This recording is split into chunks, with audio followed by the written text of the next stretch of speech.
प्यारे थाना रानीबाग क्षेत्र में रहने वाले निवासियों और मेरे प्यारे दिल्ली वासियों, आज हम आपके सामने चर्चा करेंगे कि किस तरीके से सरकारी वर्दी, सरकारी टाइम, सरकारी संसाधन, सरकारी कार्यालय, सरकारी पावर एक पब्लिक सर्वेंट मिसयूज करता है पब्लिक के खिलाफ। इसका एक स्पष्ट उदाहरण है रानीबाग थाना की FIR 209/2020 जो कि 11/4/2020 को दर्ज करी गई थाना रानीबाग के अंदर DD नंबर 47A के तहत, और इसका टाइम है रात्रि 9:14 के ऊपर। साथियों, इसके बारे में आपको मैं बताना चाहूँगा कि इसके बारे में एक सोशल वर्कर ने आवाज़ उठाई। इस कंप्लेंट के अंदर दिखाया गया है कि एक व्यक्ति जिसको हेड कांस्टेबल कुट्टी दिलीप ने दावा किया है कि वो राजा पार्क पिकेट ड्यूटी से आ रहा था और रास्ते में उसको A ब्लॉक सरस्वती पार्क के पास एक व्यक्ति बिगर मास्क पहने घूमता हुआ नजर आया और कांस्टेबल भीम की मदद से 8:10 का उसने ये वाकया दर्ज किया FIR के अंदर, जो साथियों बहुत ही गंभीर अपराध है, क्योंकि वहां पर मौजूद कुछ अन्य लोगों ने ये बात बताई, खासतौर से अग्रवाल सोशल वर्कर श्री अजय अग्रवाल जी ने, कि 5:30 बजे के लगभग और कुछ अन्य लोग भी वहां पर, गोयल साहब भी देख के उन्होंने बताया कि 5:30 बजे के लगभग जिप्सी के अंदर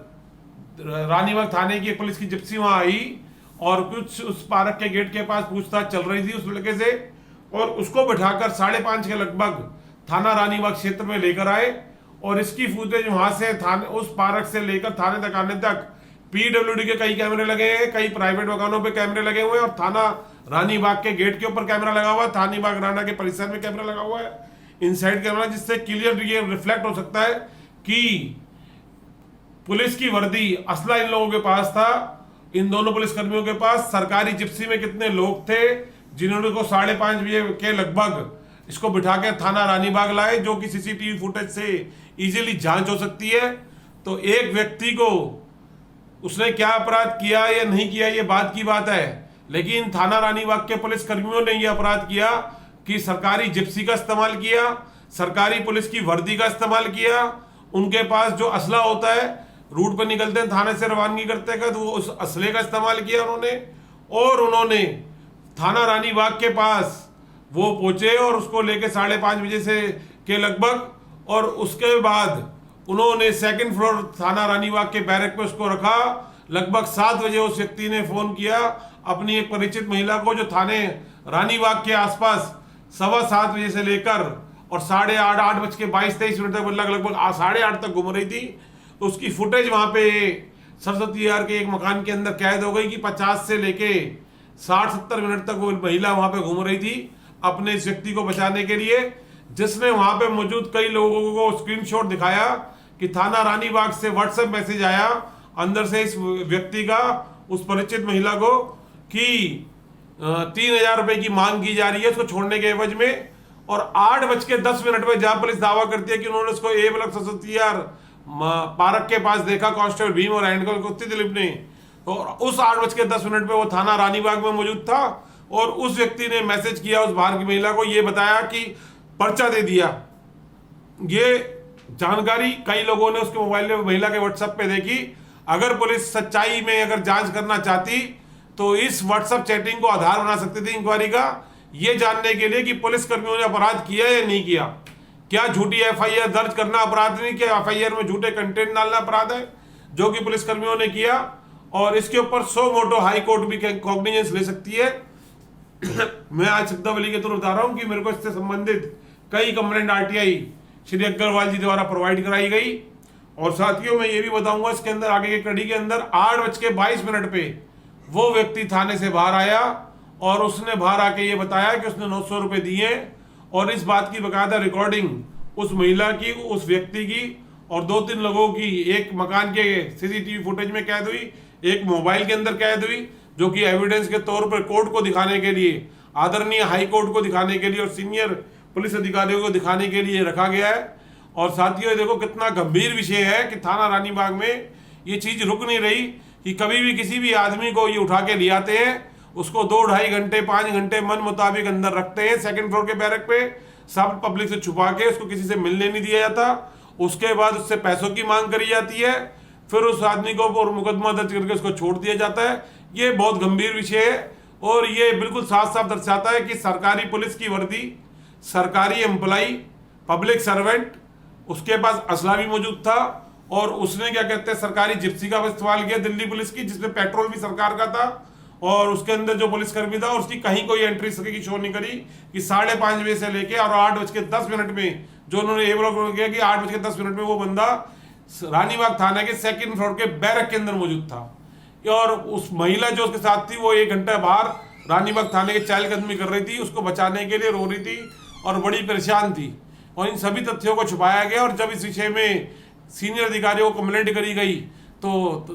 विजिलेंस आउटर डिस्ट्रिक्ट से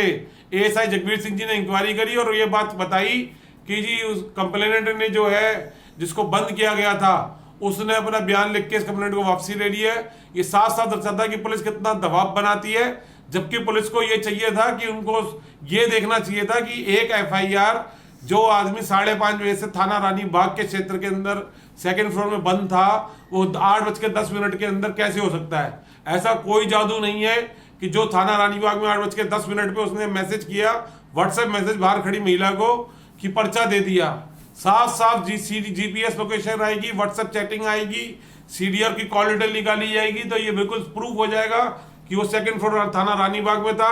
थाना रानीबाग की सीसीटीवी फुटेज, आसपास के लगे हुए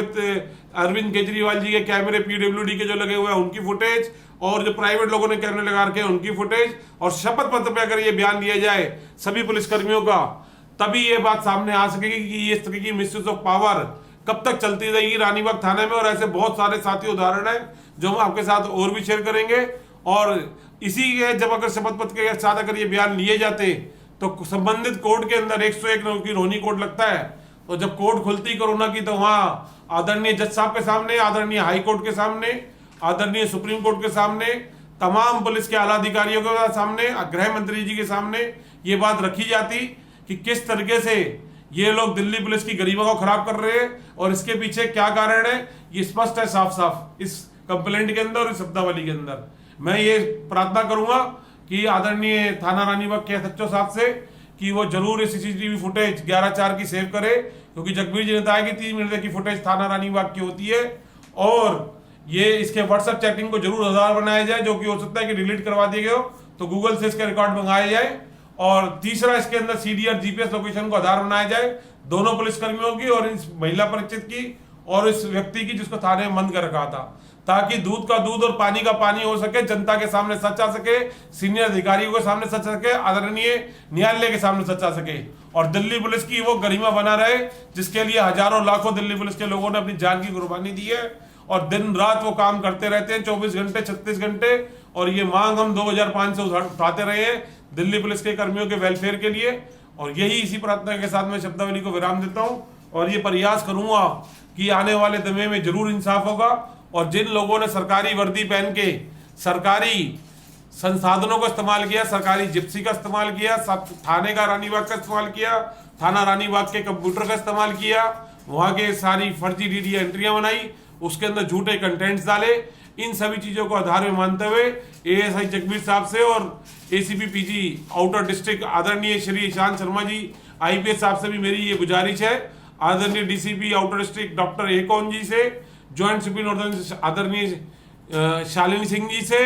और special CP law and order southern range, सभी लोगों से मेरी ये गुजारिश है कि जरूर एक सही जो विक्टिम है उसको इंसाफ मिलना चाहिए, एक्चुअल विक्टिम को इंसाफ मिलना चाहिए। यही इस देश की मूलभूत संविधान का आधार है। और मैं ये चाहूंगा देश के सर्वोच्च नागरिक आदरणीय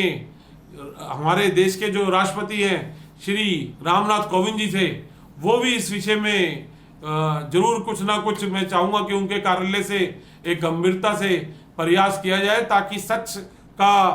जनता के सामने आ सके और ये आगे वाले दिनों में इस चीज पर रोक लग सके कि किसी भी आदमी का कॉन्स्टिट्यूशनल राइट बिगर कारण उसको लाके थाने में बंद कर दिया जाता है बैरक में, और ये एक अपराध है कॉन्स्टिट्यूशनल राइट का भी और किसी भी आदमी का right to live right to liberty का भी अपराध है। ये सब चीजों की जांच होनी चाहिए, एक गंभीर जांच। और मैं तो ये चाहूंगा कि सीबीआई द्वारा ये जांच होनी चाहिए ताकि ये सबूत नष्ट होने से पहले इन सबूत को इंक्वायरी का आधार बना के सच सामने आ सके जनता के, और न्याय मिल सके जनता को, और जनता के मन में दिल्ली पुलिस के प्रति जो विश्वास और गरिमा है वो बनी रहे, और जनता के अंदर ये विश्वास और बढ़े। इसी उम्मीद के साथ मैं श्री अग्रवाल जी का भी धन्यवाद करूंगा कि जिन्होंने अपना कीमती और बहुमूल्य समय इस परिवार को इंसाफ दिलाने के लिए और जनता के अंदर दिल्ली पुलिस की गरिमा कायम रहे, इसके लिए उन्होंने लगातार कंप्लेंट, आरटीआई और अपील के द्वारा प्रयास किया। और आदरणीय एएसआई जगबीर जी से भी है कि वो जो इंक्वायरी उन्होंने फाइल कर दी है वो हो सके तो इसको पुनः खोले, और इसके अंदर ये सबूतों को आधार बनाते हुए ये देखे कि ये सरकारी जो जिस तरह से कार्रवाई कर रहे हैं, ताकि कोर्ट खुलने के बाद 100 मोटो के अंदर आदरणीय हाई कोर्ट से परमिशन लेके इसके ऊपर कॉग्निजेंस लिया जा सके। इसी के साथ में श्रद्धा निवारणता हूं। जस्टिस क्रांति जिंदाबाद है।